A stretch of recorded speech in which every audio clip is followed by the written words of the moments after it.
இன்றைக்கி நம்ம டீ கடையில் வடை பஜ்ஜிக்கெலாம் தருவாங்கள்ல சால்னா, அதுதான் இன்றைக்கி எப்படி பண்ணுறதுன்னு பார்க்க போகிறோம். சிம்பிளாக கடலை மாவு வச்சு தான் பண்ணணும், குயிக்காக முடிஞ்சிடும். ஆனால் டேஸ்ட் வந்து சூப்பராக இருக்கும்.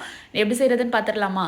கடாயில் கொஞ்சமாக எண்ணெய் சேர்த்துக்கோங்க. எண்ணெய் காஞ்சதுக்கப்புறம் கடுகு, சோம்பு, ஒரு பிரியாணி இலை, பட்டை இதெல்லாம் சேர்த்ததுக்கப்புறம் பச்சை மிளகா, கருவேப்பிலை, பொடியாக நறுக்கின பெரிய வெங்காயம் இதெல்லாம் சேர்த்து வதக்கிக்கோங்க. இது கூட நான் ஒரு 1/2 டேபிள் ஸ்பூன் அளவுக்கு இஞ்சி பூண்டு பேஸ்ட்டும் சேர்த்துக்க போகிறேன். சேர்த்துட்டு அதையும் வதக்கிட்டு ஒரு 1.5 தக்காளி அளவு நறுக்கி இதை சேர்த்துக்கோங்க. தக்காளி வதங்குற சமயத்தில் கொஞ்சமாக மஞ்சள் தூள் சேர்த்து நல்லா தக்காளி வெங்காயம் ரெண்டும் வதங்கட்டும்.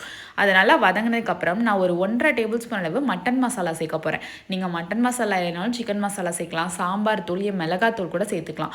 இப்போ இந்த மசாலா ஸ்மெல் போகிறதுக்காக கொஞ்சமாக தண்ணி ஊற்றி ஒரு 4 நிமிஷம் மட்டும் கொதிக்க விட்டிங்கன்னா அந்த மசாலா ஸ்மெல் போயிடும். இப்போ இது கூட நான் ஒரு 1.5 டேபிள் ஸ்பூன் அளவு கடலை மாவு கரைச்சி வச்சுருக்கேன். அதையும் இதோட சேர்த்துருங்க. கடலை மாவு சேர்த்தோன்னே கெட்டியாகும். டக்குன்னு உங்களுக்கு தேவையான அளவு தண்ணியை சேர்த்துட்டு இந்த பஜ்ஜி சால்னாக்கு தேவையான உப்பையும் சேர்த்துருங்க. ஃபைனலாக கொஞ்சமாக மல்லி இலை, கருவேப்பிலை தூவி இறக்கிட்டிங்கன்னா அவ்வளோ டேஸ்டியான பஜ்ஜி சால்னா ரெடி. இனிமேல் வடைலாம் செஞ்சிங்கன்னா சட்னிலாம் அரைக்காமல் இந்த மாதிரி பஜ்ஜி சால்னா செஞ்சு பாருங்கள், சூப்பராக இருக்கும். செஞ்சு பார்த்துட்டு எனக்கு கமெண்ட் பண்ணுங்கள்.